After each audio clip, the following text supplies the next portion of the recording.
O alecrim em casa dá azar.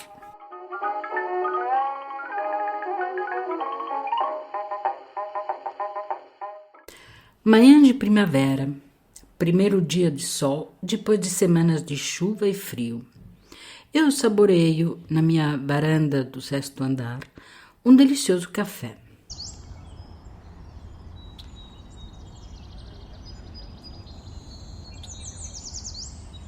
O canto dos primeiros passarinhos, o perfume de jasmim da varanda ao lado, vozes distantes se misturam com o aroma do meu café e me devolvem uma sensação de calor, paz e um pouco de inexplicável nostalgia, muito agradável. Cheirando meu manjericão no canto esquerdo da varanda, vejo a varanda do 4º andar, onde um jovem tenta arrumar uma grande planta de alecrim, talvez trazida da sua cidade na Calábria. Ele é um estudante de filosofia e divide o apartamento com outros 2 jovens. Um estudante de economia, muito certinho, sempre de terno e gravata, muito mal encarado. E um estudante de direito, um loirinho simpático, sociável e amante do jogo.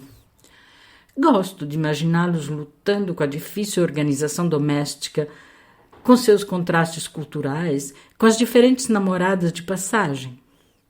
Eu até gostaria de trocar umas palavras com ele, mas meus sentidos foram monopolizados pelos novos perfumes e cores da primavera e seria inútil envolvê-los numa conversa, mesmo superficial.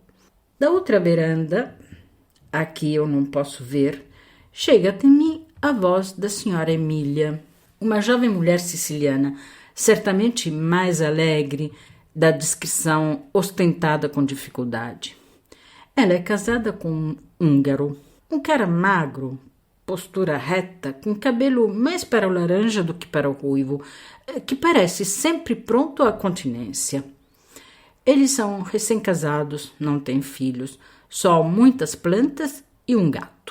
Eles têm também 2 motos muito potentes e brilhantes, que não têm nada a ver com a aparência daqueles 2 e que causam muitas incertezas à minha tentativa de imaginar a história do casal.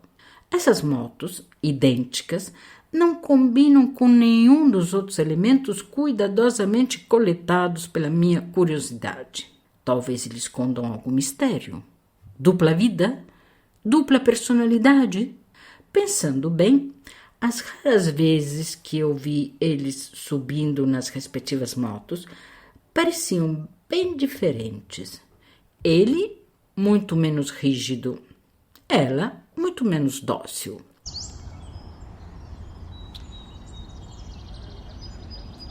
Volto a olhar para a varanda do estudante e ouço a senhora Emília dizer que não é bom ter alecrim em casa. Parece, dizem, que dá azar. Ele sorri com a doçura do bom rapaz que nunca deu problemas em casa e responde que foi um presente da mamãe, por isso é impossível que dê azar. Eles continuam conversando sobre plantas, azar e mães, enquanto eu divirto-me imaginando complicadas histórias de superstições, persianas fechadas e gordas mães entre molhos de tomate e plantas de alecrim. A leveza daquelas 2 vozes também contribui para o prazer desta minha tranquila manhã de primavera. Mas depois, como num crossfade, a voz suave da mulher é substituída por uma voz masculina, severa e com um leve sotaque estrangeiro. Está na hora de você se arrumar, minha querida, ou perderemos a missa. A dócil Emília entra em casa. O devoto marido fecha as persianas com um gesto antigo, deixando lá fora a primavera, junto com as plantas e o gato, e prejudicando um pouco minha agradável sensação primaveril. O rapaz continua na sua tentativa extenuante de amarrar o alecrim. Gostaria de sugerir a ele que, com aquela cordinha, será muito difícil conseguir o objetivo. Mas, afinal, qual é o objetivo? Mais uma vez, minha imaginação abre as asas e voa longe. Ou talvez não.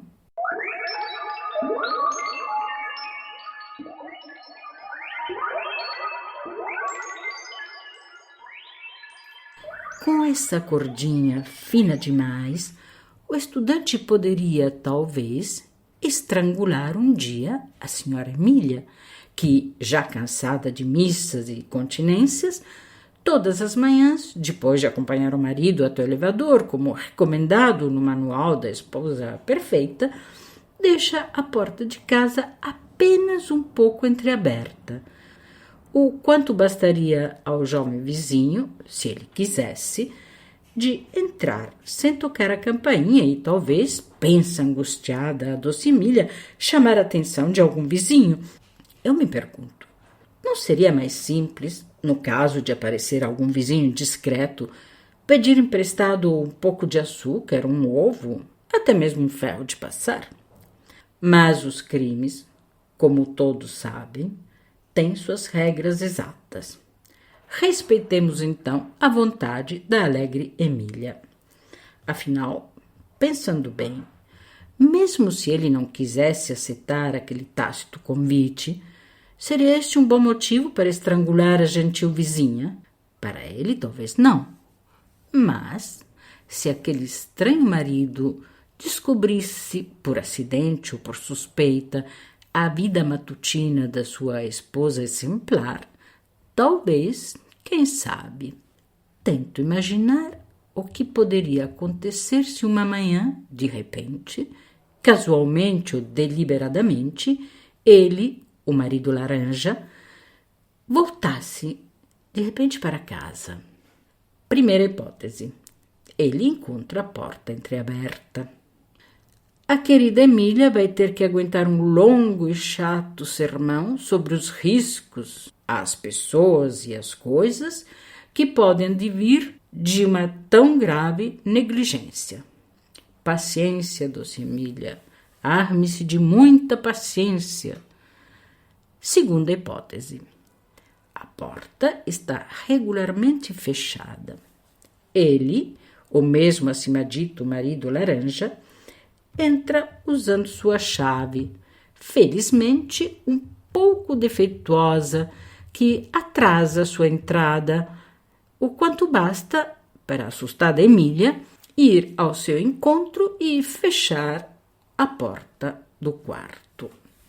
Ele recupera às pressas seu celular esquecido na cozinha e está para sair de novo, quase abrindo a porta, mas para. Como todo bom habitudinário, seu tempo de elaboração de algo inesperado é bastante lento. Por isso, é só naquele momento que ele percebe que sua esposa está usando um penhoar de seda preto. Um penhoar que ele nunca viu e que, em todo caso, é tão leve que não serve para nada em pleno inverno. Por que ela não está usando o seu habitual e discreto roupão de flanela bege que ele lhe deu no primeiro Natal deles? As engrenagens de sua mente reativam-se para outro processamento, com certeza mais sério. Por quê? Sua esposa está ainda de penhoar às 10 horas da manhã. E, desta vez, o pensamento se manifesta com uma voz muito alterada, mas não tão alta que possa alarmar os vizinhos. Esta é uma coisa realmente indecorosa, uma atitude de mulher desleixada, preguiçosa e moralmente fraca. Ele diz estas palavras como se fossem a conclusão de uma repreensão mais longa que ficou presa nas engrenagens de seu embolorado pensamento e sai quase batendo a porta. O que acontecerá? Nós só o poderemos saber à noite, quando ele voltar do trabalho, mas nós não estaremos lá.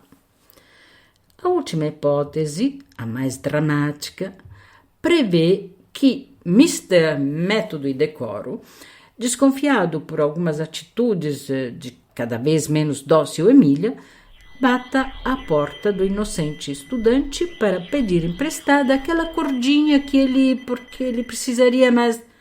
Mas isso ainda vai demorar muito. Nosso suposto assassino, como já vimos, não é bem o tipo de pessoa capaz de decisões rápidas e instintivas. Sua maneira de ser poderia ser resumida em apenas 3 palavras: método, ponderação, discrição. Melhor deixá-lo aos seus meticulosos planos e voltar às nossas varandas. A primavera dura pouco e um verão quente interrompe a ainda inocente amizade antes que a receosa Emília resolva deixar a porta entreaberta. Felizmente, o verão também dura pouco e, apesar do ar ter esfriado um pouco, ainda nos encontramos os 3 em nossas varandas.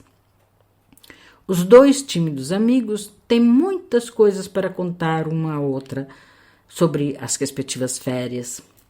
Ele passou muito bem na sua cidade, desfrutando os bons pratos da mamãe, o lindo mar calabrese e as longas noites com os velhos amigos.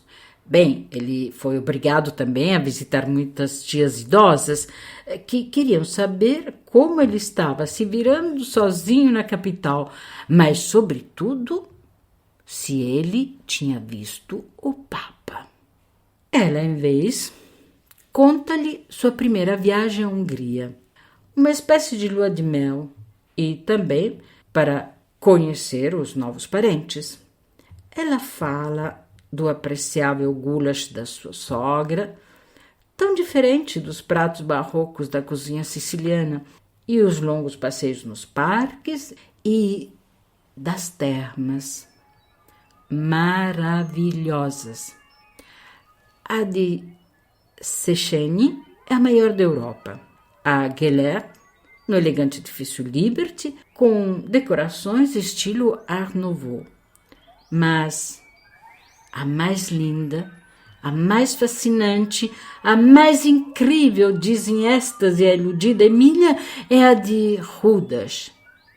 Ela é ativa desde a metade do século XV e tem uma suntuosa cúpula cheia de janelas, cúmplices do mágico complexo entre a água e a luz, uma explosão de cores e de reflexos, um turbilhão de beleza, um sonho. Conclui num sopro Emília, embaraçada pela audácia daquele seu momento de desajeitada poesia. Um sonho. Você tem razão, querida, doce e resignada Emília. Um sonho. Apenas um sonho. E enquanto você conta nos detalhes as maravilhas daquela cidade fantástica, que você conhece tão bem só graças aos folhetos das agências de turismo. Enquanto isso, você lembra, sem nenhum prazer, do seu primeiro dia de férias em Budapeste. Direta para o cemitério, apesar da chuva, para conhecer também os parentes desaparecidos, diz ele. E depois, os pesadíssimos almoços com as velhas tias, e as tardes tediosas com os antigos companheiros do colégio Ladislau, orgulhosamente frequentado pelo seu impecável marido.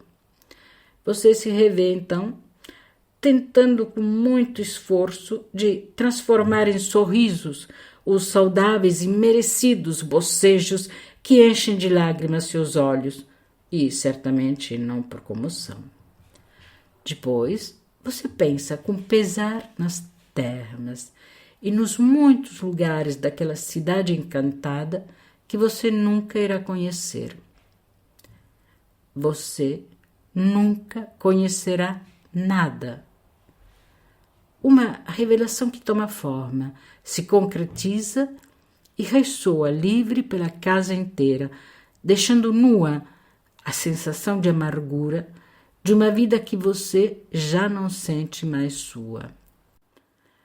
Você nunca conhecerá nada, nunca conhecerá nada, nunca conhecerá nada, nada, nada. Os dias de outono passam lentos e as chuvas frequentes lavam também os momentos agradáveis passados na varanda.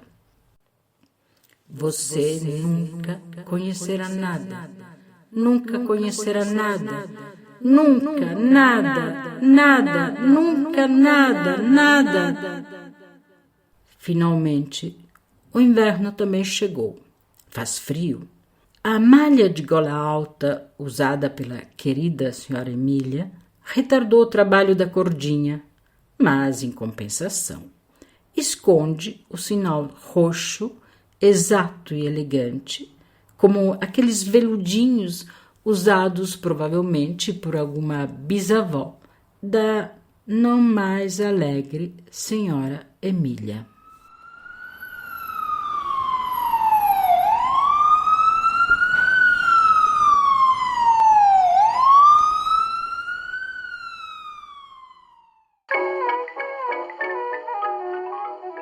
Amarcord, um podcast ítalo-brasileiro de Orietta Borja. Sound designer Vânia Gambino. Agradeço aos que estiveram aqui hoje e mais ainda aos que voltarão. Domingo tem mais um. Conto com vocês. E se quiserem deixar um comentário, amarcordpodcast@gmail.com ou amarcord_podcast para Instagram e Facebook. Obrigada!